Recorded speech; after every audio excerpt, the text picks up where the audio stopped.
orang baca dalam tasyahud akhir tu, Allahumma salli ala Sayyidina Muhammad. Ada orang baca Allahumma salli ala Muhammad, dia tak bubuh Sayyidina. Jadi apa? Sayyidina Umar yang mula sebut Sayyid tu. Jadi bila sahabat tanya dia pasal apa hang bubuh Sayyid tu, dia kata, salahkah aku nak beradab dengan seorang Nabi? Aku nak jaga adab tu, jadi aku nak panggil nama terus tu, jadi tak molek, aku bubuh Sayyid. Salahkah? Semua duduk diam. Sebab tu siapa nak baca Sayyidina silakan. Sebab tu ada dalam mazhab Syafi'i ulama yang mengatakan sunat sebut Sayyidina. Kalau mazhab lain dia tak sunat, kita pegang hak sunat mazhab Syafi'i yang berpegang kata Sayyidina tu boleh disebut sunat, dapat pahala. Tak mau sebut sudah. Nak kata tak boleh sebut, Sayyidina Umar dia sebut dulu lagi. Dia sebut kalimah tu, dan dia ni dijanjikan syurga. Bukan calang-calang orang sebut tu. Tak semestinya bid'ah tu sesat belaka. Kena tengok dulu. Cuma kadang-kadang orang bila sebut bid'ah ni, dia duk pakai hadis wa kullu bid'atin dalalah wa kullu dalalatin finnar. Tiap-tiap bid'ah itu sesat, dan setiap yang sesat itu masuk neraka. Dia buah tu yang tak baca Yasin malam Jumaat, tu yang tak buat wirid lepas sembahyang, takut masuk neraka. Berat akhir zaman. Yang ni bid'ah lagu ni, dia kena tengok.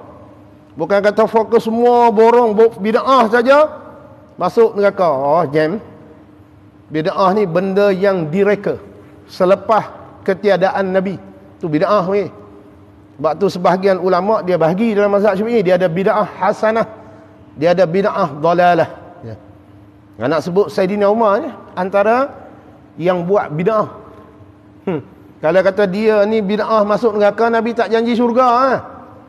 Sayyidina Umar ni hebat ni. Hadis ni dia yang riwayat, dia yang kata. Jadi bukan Nabi yang kata, dia yang kata. Itu setengah dalam bab hadis dipanggil hadis mauquf. Hadis yang diriwayatkan oleh sahabat ataupun tabi'in. Kalau kata Nabi, Nabi lah, ni dia setakat dia, berhenti di dia hadis tu. Bukan naik ke Nabi, berhenti tangan dia aja. Dia kata, Sayyidina Umar kata, apabila berwuduk seseorang kamu, Sayyidina Umar kata, kalau sekiranya seseorang kamu berwuduk, mana mengambil air sembahyang, sedang ia, orang yang berwuduk itu memakai akan dua sepatunya, dalam keadaan masa dia duk ambil wuduk tu, dia pakai kasut khuf tu. Dia terjemah ni sepatu, bukan selipar. Lagi duk pakai selipar pula, jam.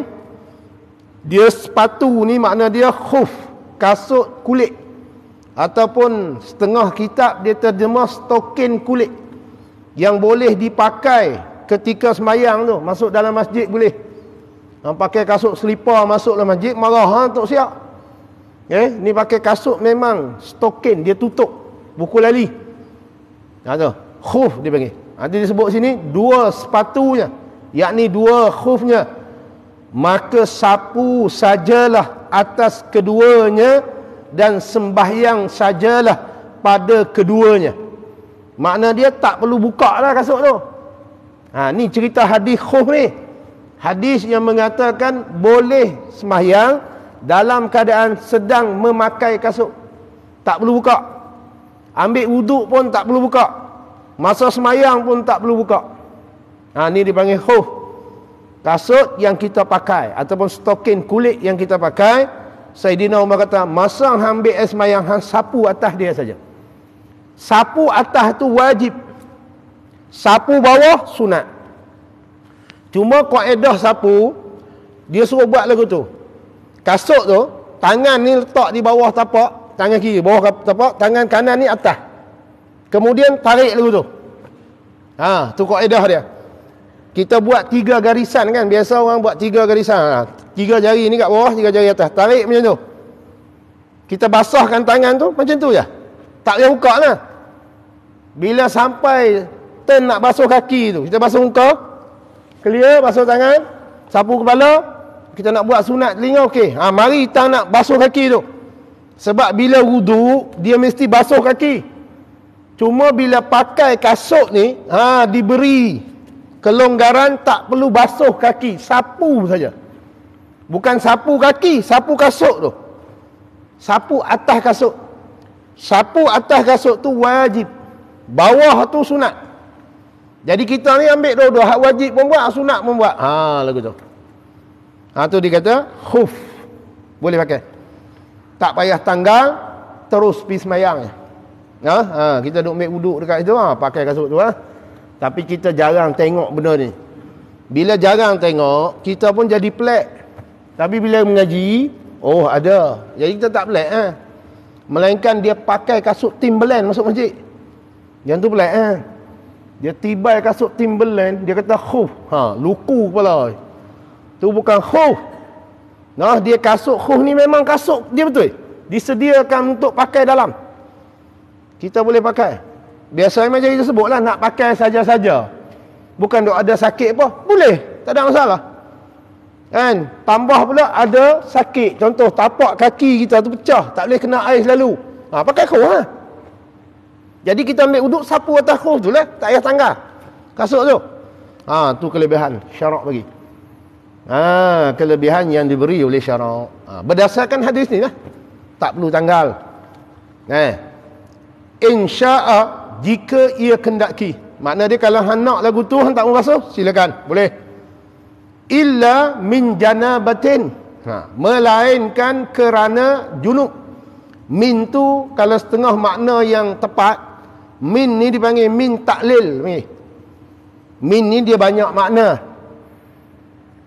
Subhanallazi asra bi abdihi minal masjidil harami ilal masjidil aqsa. Min tu boleh pasang banyak makna. Setengah daripada makna min ni ibtidaiyah. Makna ibtidaiyah ni permulaan mula. Tu ada orang terjemah Maha Suci Tuhan yang telah memperjalankan hambanya pada waktu malam mulai daripada Masjidil Haram. Min dengan makna mula. Tempat mula berjalan tu Masjidil Haram. Min tu makna mula. Ada min makna taklil. Taklil ni terjemah kerana. Tu dia kata. Apabila berwuduk salah seorang kamu, kemudian dalam masa dia berwuduk itu dia pakai kasut khuf, kata Sayyidina Umar, dia cuma perlu sapu saja atas kasut khuf tu. Dia tak perlu tanggal kasut tu ketika dia berwuduk. Dan dia tak perlu tanggal juga ketika dia nak semayang. Melainkan kerana junub. Tu ayat dah. Melainkan sebab junub. Min dengan makna sababiyah. Boleh. Dia kena tanggal juga kalau sekiranya berlaku junub. Tak boleh dia nak mandi sapu tak. Dia kena tanggal. Mana tertanggal khuf tu habis. Sebab dia junub. Junub kenalah buka. Kena mandi junub. Kan? Kena buka khuf tu. Dia terbatal. Sebab junub. Min tu boleh makna sebab. Min tu boleh makna taklil, kerana. Melainkan kerana junub kena buka kasut tu. Ataupun sebab junub kena buka kasut tu. Tak boleh sapu dah, kena mandi dulu. Ni kata Sayyidina Umar radhiyallahu an. Rawahu Daruqutni, telah menceritakan hadis ini oleh Imam Daruqutni dan Hakim dan Imam Al-Hakim. Dia kata hadis ni, ini dijadikan sandaran orang yang berpegang boleh tak boleh pakai kasut khuf. Boleh. Mana dalil dia? Hadis yang diriwayat oleh Sayyidina Umar. Tu hadis yang kita baca ni. Jadi dalam Islam ni ada istilah syarak yang diberi kepada orang yang pakai khuf ni, tak perlu buka. Boleh. Kalau tuan-tuan nak merasa, beli ya. Nak try kan? Beli kasut khuf tu. Mungkin setengah kedai-kedai duk jual kitab-kitab ni dia ada jual. Tanya dia kasut khuf ada tak? Dia ada saiz macam kita beli kasut tu lah. Tapi dia stokin kulit. Musim sejuk. Kita boleh pakai. Cuma kalau kita orang yang bermukim, sehari semalam boleh pakai kasut tu. Kalau kita orang yang musafir, 3 hari 3 malam boleh pakai kasut tu. Mana dalam masa 3 hari 3 malam tak berlaku junub apa, ambil wuduk tak payah buka, sapu atas tu. Tapi kasut khuf tu bukan jalan kat luar tu. Kalau jalan kat luar tak panggil khuf. Yang tu dia untuk jalan di dalam. Di luar dia ada lapisan luar pula. Biasanya pakai kasut tu dia ada lapisan di luar. Mana bila kita sampai dekat masjid ke surau, kita buka lapisan luar tu, tak luar lah. Yang hak dalam tu kita masuk. Tu orang terjemah stokin kulit tu. Ada beli. Benda tu simpan. Esok tanya khuf tu nak tahu apa? Tak tahu. Kasut lah. Stokin kulit. Ada. Orang India banyak pakai. Tablik pun kadang-kadang tengok dia pakai. Geng-geng tablik ni. Tu hadis yang ke-6.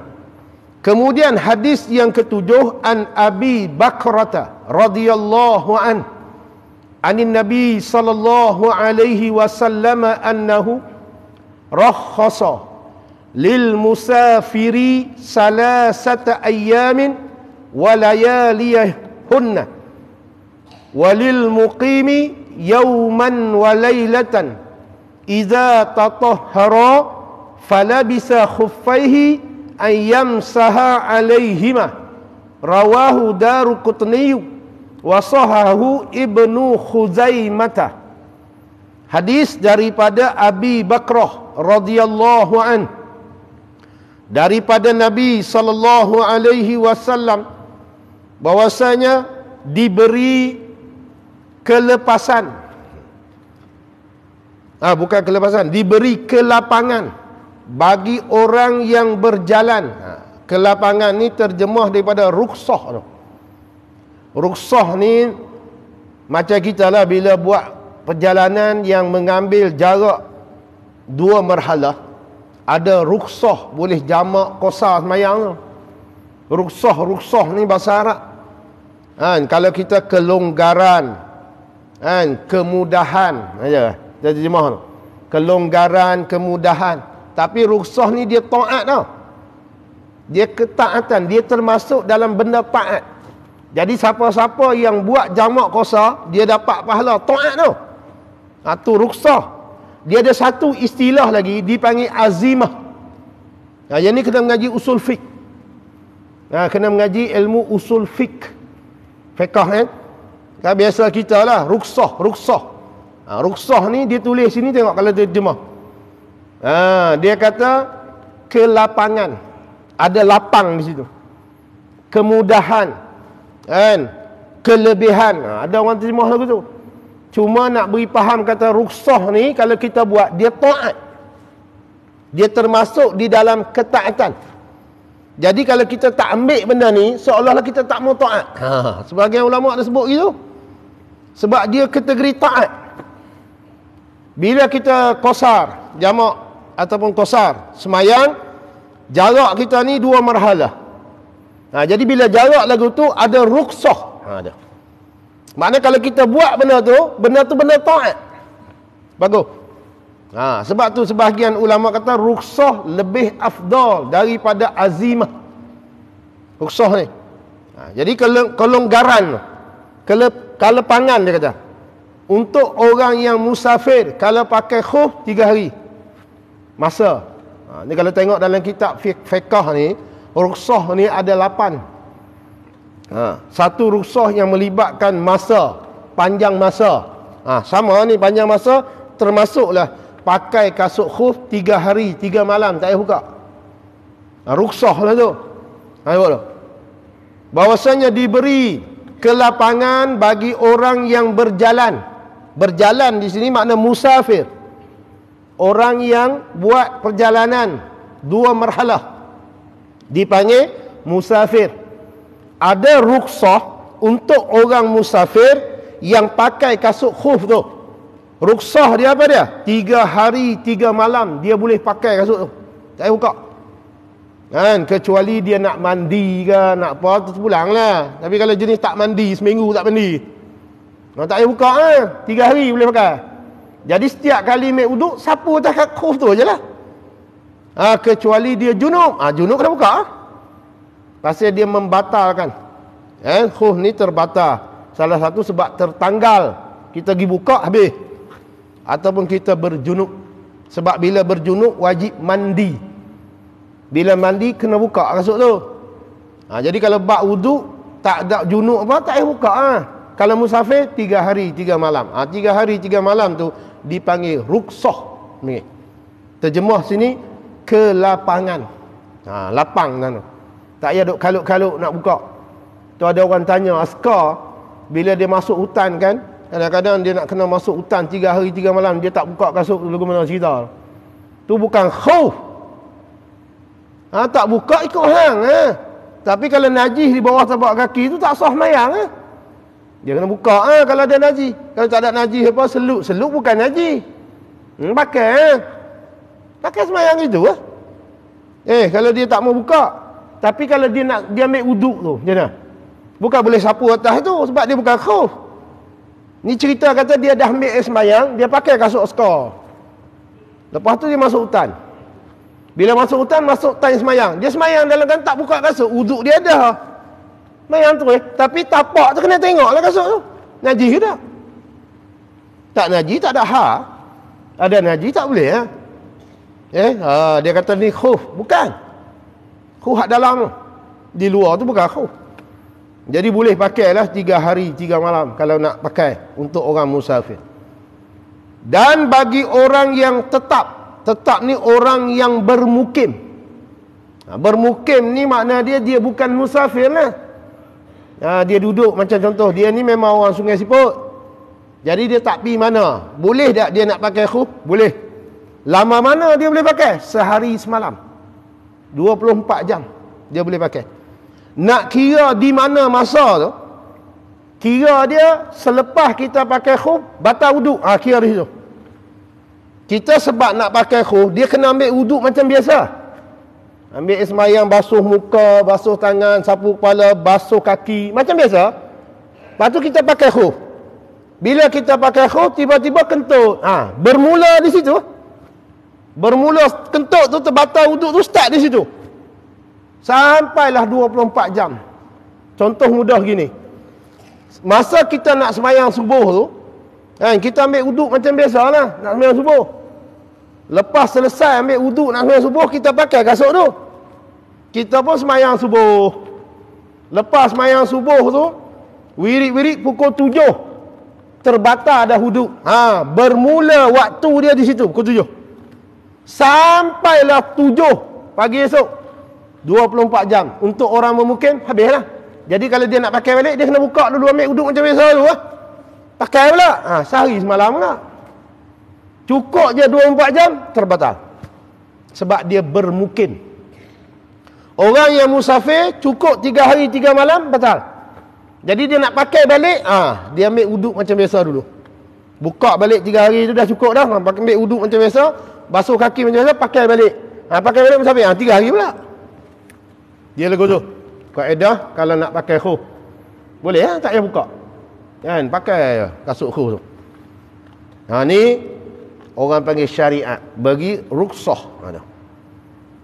Apabila berwuduk ia, maka memakai ia akan 2 sepatunya, iaitu bahawa menyapu sahaja. Nyapu sahaja ia seseorang atas 2 sepatunya. Tapi kaedah dia macam kita sebut tadilah.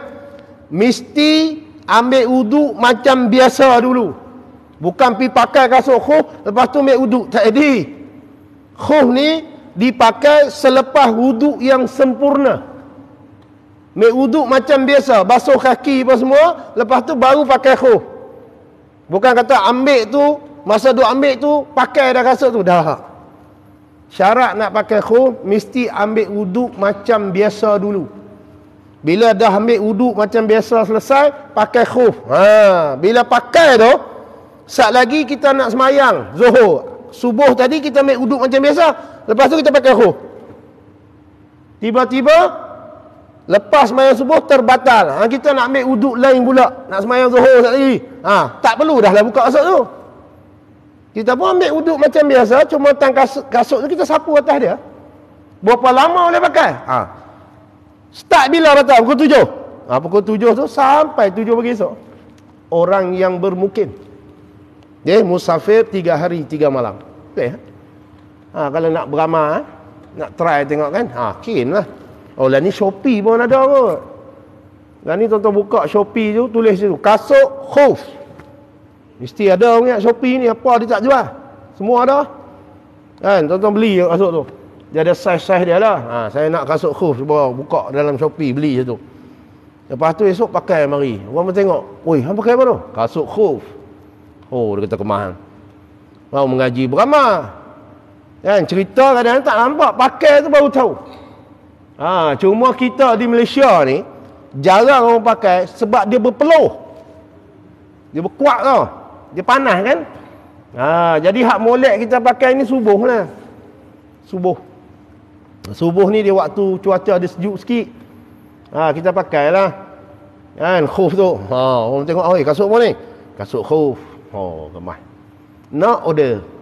Kan? Macam tu lah. Kan nak beli. Kadang-kadang duk mengaji ni dia tak nampak. Bila tengok, oh ni lah khuf. Dekat rumah aku berlambak Ya betul. Kasut khuf kat rumah berlambak. Dah jarang orang nak simpan kasut khuf ni. Saya beli dulu masa duk pondok lupa ke mana pun tak tahu. Kan? Hilang gitu ingat. Masa di pondok dulu kan pakai juga. Sebab kami ni kawasan kami dulu tu sejuk. Pondok ni. Kadang-kadang pukul 5 pagi tu bangkit tu kena buat unggun api tu. Sejuk nak mampui. Bukan kata sejuk biasa-biasa, sejuk nak mampui tu. Sejuk betul-betul ni. Sampai orang panggil sana, dia panggil macam, sini panggil apa? Kita duduk keliling unggun api tu. Sini panggil apa? Mendiang. Sini panggil apa? Diang kan? Pergi duduk buat gitu. Ambil kain yang kak-kak buat itu, masuk dalam api tu. Angkat kain cekuk dalam api tu. Lepas tu buat gitu. Memang sejuk tu. Minyak kelapa tu beku. Bukan cerita main-main tu, beku. Pagi tu beku minyak kelapa tu. Kena tunggu tengah hari baru dia cair balik. Sejuk. Di Pengkalan Hulu lah. Kawasan sejuk. Mandi pagi ni kalau tak mimpi tak mandi. Kan sejuk. So, memang sejuk tu. Sampai Tok Guru pun kadang-kadang bila turun, kami buat unggun api, kadang-kadang Tok Guru mai. Sebelum nak semayang kan pukul 5 pakat duduk di tepi Tok Guru pada sekali. Tapi kita duduk jauh lah Tok Guru mari. Buat unggun api ramai-ramai. Tengok-tengok Tok Guru mai, belah terus Tunggu apa lagi? Dia lagu tu lah. Lepas tu sekali Tok Guru duduk agak-agak buat tangan gitu. Panas sikit naik api surau. Sebelum nak naik surau. Sejuk. Pakai khuf tu. Saya beli dulu. Pondok tu naik surau. Bukan kita seorang, ada 3-4 orang pakai. Jadi tak pelik pasal kita duduk belajar. Ni kita tak pernah belajar. Tengok orang pakai mula, tengok atas bawah. Sekejap lagi mula kita panggil, "Hai, hang tak nampak tempat letak kasut kat luar? Pasal apa hang pakai ke dalam?" Pasal kita tak biasa tengok. Kawan tu kata, "Hang ni tak mengaji ke Bulughul Maram?" Kemah. Takkan kitab tu je. Kitab lain pun berlambak kitab fiqh. Inilah dipanggil khuf. Itu boleh beli dah. Maksud hadis ni, orang yang berjalan, mana orang yang musafir boleh menyapu atas sepatunya di dalam masa 3 hari 3 malam. Dia boleh pakai tu. Dan orang yang tetap, mana orang yang bermukim sehari semalam, dia boleh pakai khuf tu sehari semalam. Tak buka lah. Kecuali tadi lah, berjunub ataupun tercabut kasut tu. Habis Jom. Sehari semalam, tetapi kalau dia kata akan memakai sepatu itu, hendaklah berwuduk lebih dahulu. Nampak? Syarat nak pakai khuf, kena ambil wuduk macam biasa dulu. Maknanya kaki kena basuh dulu. Lepas basuh tu, beri dia kering dulu. Sebab kalau kita lap kaki, makruh. Sebab tu ambil wuduk jangan lap. Sebab wuduk tu dia kesan ibadah. Bila kesan ibadah, kita menghilangkan kesan ibadah tu makruh. Tu makruh tu kalau menghilangkan kesan ibadah diri sendiri. pi hilang kesan ibadah orang haram, bukan makruh. Kita pilak muka dia, lampau rajin sangat. Kawan kita ambil wuduk, kita pun main-main pun nak lap muka kan? Kau kata yang lap pasal apa? Aku nak lap sebab aku ni dulu kerja lap orang. Dia pun lap. Haramun. Dia bukan makruh. Sebab menghilangkan kesan ibadah orang punya. Yang makruh ni kesan ibadah kita sendiri. Jadi kita tunggu bagi dia kering, kita pakai khuf. Tu syarat dia kalau nak pakai khuf. Baru hang tak payah buka 3 hari 3 malam kalau musafir. Kalau sehari semalam bermukim, baru boleh pakai, baru jadi. Jangan pergi pakai dulu lepas tu baru sapu. Tak, dia mesti pakai berwuduk lebih dahulu. Dan apabila ia berjunub, dia janabah, berjunub, sama ada mimpi keluar mani kan, ataupun dia bersama isteri dia kan, orang panggil berjunub lah, maka perlu dibuka dan hendaklah bersuci tatkala hendak memakai. Mesti dalam keadaan suci baru boleh pakai balik. Jadi bila berjunub tu tak suci lah, pergi mandi junub dulu lah. Mandi junub siap ambil wuduk semua, pakai balik bila berjunub je habis. Tu kaedah memakai khuf dipanggil. Boleh. Habis tu. Ni ada hadis berkaitan dengan khuf. Jadi kalau nak pakai khuf, boleh lah. Kalau tuan-tuan nak tengok detail, pergi tengok kitab fiqh. Kitab yang kita baca ni, dia hadis dalil. Hadis yang menjadi dalil, siapa nak pakai khuf, ada tak dalil dia? Hadis. Nak tengok detail, fiqh lah. Buka kitab fiqh, buka bab khuf lah. Bab kasut khuf. Jangan pergi buka kitab fiqh, bab lain pakai tak jumpa lah.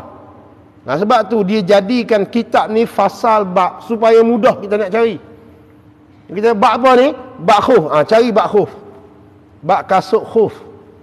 Bab apa? Bab tayamum. Tengok bab tayamum. Fiqh ni dia lengkap dah. Tak perlu duk kalut-kalut dah, semua komplit dah. Cuma nak tengok dengan tak tengok je. Habis. Hadis berkaitan dengan khuf. Ni kita nak masuk hadis bahagian yang membinasakan wuduk. Kita nak masuk bab hadis yang ada kaitan dengan benda yang boleh membinasakan wuduk, perkara yang menyebabkan wuduk binasa, batal wuduk lah. Hadis pertama, an Anas bin Malik radhiyallahu an qala kana ashabu Rasulillah sallallahu alaihi wasallam ala ahdihi yantaziruna al-isya'a hatta takhfiqa ru'usuhum summa yusalluna wa la yatawadda'una, rawahu Abu Dauda wa sahahu Darqutni wa wasluhu fil Muslim wa asluhu fi Muslimin. Artinya daripada Sayyidina Anas bin Malik radhiyallahu an, telah berkata ia Sayyidina Anas bin Malik. Dia kata apa? Adalah beberapa sahabat Rasulullah sallallahu alaihi wasallam pada masa Rasulullah, zaman Nabi. Anas kata, aku pernah tengok beberapa orang sahabat Nabi yang zaman Nabi tu, masa Nabi tu ada tu. Dia kata, menanti mereka akan waktu isyak. Duk tunggu waktu isyak. Mana lepas maghrib ni duk tunggu isyak lah. Menanti. Aku duk perhati tengok lah, kata Anas ni. Hingga tertunduk kepala mereka itu. Makna dalam keadaan duk menanti ni, dia mengantuk, tersengguk-sengguk aja. Kan biasa kita lah. Gitu. Kan makna dia tersengguk-sengguk. Maksud dia kepala ni tertunduk, mengantuk. Ataupun tertidur. Dah sengguk-sengguk tu, tidur kan mengantuk tu. Sebab istilah mengantuk dengan tidur ni dia berbeza dah. Sebab tu kalau tertidur hilang akal. Kalau mengantuk, dia tak hilang akal lagi. Sebab tu mengantuk tidak membatalkan wuduk. Tidur membatalkan wuduk. Cuma tidur yang tidak tetap papan punggung tu. Papan punggung ni bukan duduk atas bumi. Yang tu baru membatalkan wuduk. Kalau tidur yang tetap papan punggung ni, dia tak batal. Jadi Anas kata, aku pernah tengok beberapa orang sahabat ni, masa duk tunggu waktu isyak ni, kepala mereka ni jadi tertunduk. Tertunduk-tunduk kepala mereka, sahabat tu. Kemudian sembahyang saja mereka itu, dan tidak mengulang mereka akan wuduknya. Jadi mereka ni tak ambil wuduk semula, terus pergi sembahyang je. Jadi ni menunjukkan, hadis ni nak beri faham kata, perkara yang boleh membatalkan wuduk ni tidur. Tapi bila tengok sahabat ni tiba-tiba tak ambil wuduk, terus pergi sembahyang je, bermakna wuduk tak batal. Jadi nak tanggung lagu mana ni? Ni tanggung kata bukan tidur lah, mengantuk. Sebab tu bila mengantuk ni, kita dengar suara orang bercakap tapi kita tak faham, itu takrif mengantuk. Dia tidur ni, dia tak dengar terus, tu tidur. Yang dia dengar habis dah. Yang tu. Wallahu a'lam. Biasa dia boleh dengar yang tu. Kami dulu mengaji, Tok Guru baca kitab ni 3-4 biji tu. Tapi kita dengar yang last sekali, wallahu a'lam. Bermakna hak sebelum tu memang tak dengar tidur tu. Tapi disebabkan papan punggung tu rapat dengan bumi, tak kata. Jadi terus sembahyang lah. Cuma yang risaunya, bila kita tidur, kan dia terangkat tu. Terangkat papan punggung tu kan, kita sengok tu, dia terangkat terangkat tu boleh batal. Dia tetap sungguh. Sebab tu dia jadi was-was tau bila kita ni. Terangkat ke tak terangkat ni Sebab tidur ni bila tersengguk-sengguk mesti terangkat bukan tetap. Yang ni boleh membatalkan wuduk. Tapi Anas kata, aku tengok dia pergi sembahyang terus. Dia pun tak ada ambil wuduk lah. Jadi ulama hadis tanggung, ni bukan tidur ni mengantuk. Mengantuk tidak membatalkan wuduk. Tak batal. Yang batal wuduk ni tidur. Sebab dia masuk dalam kategori hilang akal ni. Hilang akal tu membatalkan wuduk. Jadi tidur ni hilang akal, sebab tu tak dengar apa. Tidur kan tak dengar apa. Dan tidur ni dia salah satu nikmat tau. Nikmat. Tidur ni nikmat tau. Tuan-tuan jangan main, tak boleh tidur tu bala. Tak boleh tidur saya. Jam. Boleh wayar putus tu. Tu kadang-kadang orang tak cukup tidur tengok. Cakap melelong mana. Dia tak boleh nak fokus tau. Pasal apa? Dia tak cukup tidur. Sebab tu tidur tu penting. Nikmat. Sebab tu bila Allah Ta'ala beri tidur tu, beringat tu. Takut tidur-tidur tak sedap terus. Mati. Tu tidur kena baca doa boleh. Lepas tu bila bangun daripada tidur, dia doa dia kan. Alhamdulillahillazi ahyana ba'dama amatana wa ilaihin nusyur. Selepasmu terima kasih ataupun segala puji bagi Tuhan yang telah menghidupkan kami selepas mati. Tidur tu mati ya. Sebab tu ada orang mati dalam tidur. Jaga. Ramai orang mati dalam tidur. Tak sedap tau. Tengok-tengok hanyut terus. Sebab tu sebelum tidur tu syahadah dulu. Mengucap 2 kalimah syahadah. Buatlah minta doa tu. Nabi pernah ajar kepada isteri dia kan. Sayyidatina Aisyah. Dia kata, Aisyah, hang kalau nak tidur, hang jangan tinggal beberapa perkara ni. Mudah-mudahan hang balik esok tu, di sana esok, semua orang muslim, orang mukmin ni suka kat hang. Salah satu yang Nabi suruh dia buat apa dia? Dia minta ampun untuk seluruh orang mukmin. Yang tu kita baca Allahumma ghfirli wali walidayya wali jami'il muslimina wal muslimat wal mu'minina wal mu'minat. Kita minta doa, minta ampun bagi sekalian, untuk diri kita, mak bapak kita, adik-beradik kita, kemudian seluruh kaum muslimin dan muslimat. Nabi kata, hang buat dulu sebelum tidur. Kemudian hang baca selawat. Hang baca ucap selawat dan salam kepada sekalian Rasul. Mudah-mudahan rasul-rasul semua ni redha. Itu antara benda yang Nabi suruh Sayyidatina Aisyah buat. Kemudian syahadah, itu antara dia. Mengucap 2 kalimah syahadah sebelum tidur. Mudah-mudahan kita mati dalam kalimah syahadah. Jangan nak buat main-main tu. Sebab ada orang mati dalam keadaan dia tak ada mengucap. Mati nanti tu. Tambah pula jenis dengar ni, lagu. Nak tidur ni bubuh kat telinga dengar lagu. Tidur dengan lagu, jam. Kan? Ingat dengar lagu pula. Pergi. Lalai yang pergi. Tu kena jaga molek babak tu. Jadi sekarang ni, hadis ni menunjukkan bahawa tidur yang tetap papan punggung tidak batal wuduk. Jadi hak sahabat pergi semayang tu pasal tidur mereka ni tetap papan punggung. Satu. Yang keduanya, ditanggung hadis ni mereka bukan tidur, mereka mengantuk. Jadi tak apalah pergi semayang tu Ada. Jadi beberapa sahabat Rasulullah sallallahu alaihi wasallam sudah sembahyang maghrib. Mereka ni dah sembahyang maghrib. Mereka duduk kerana menantikan waktu isyak sehingga tertunduk kepala mereka kerana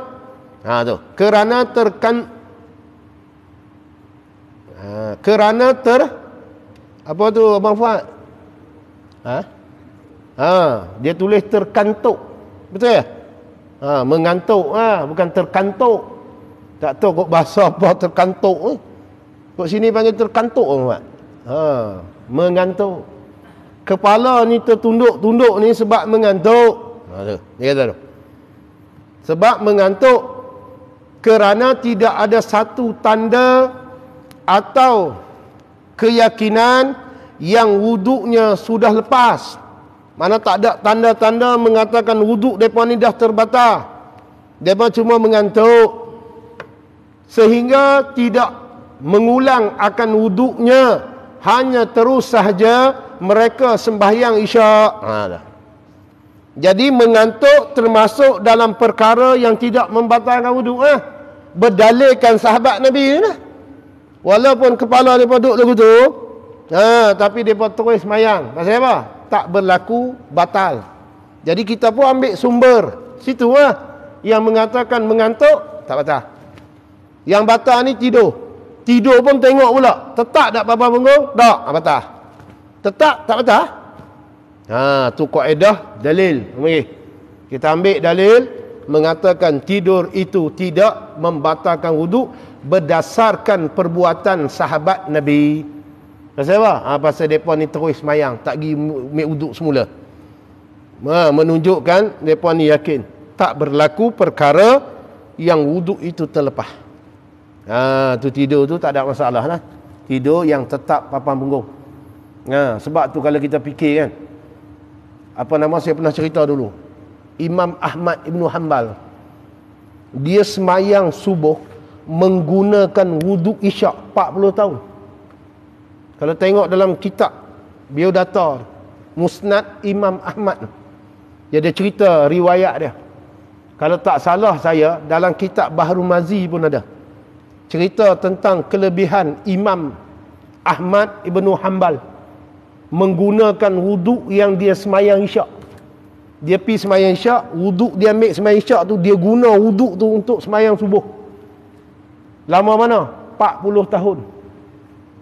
Bermakna dia tak tidur. Sebab kalau tidur batal. Kalau tanggung dia tidur, tidur yang tetap papan punggung, tidur lagu tu, duduk atas tu, tidur itu, tak batal.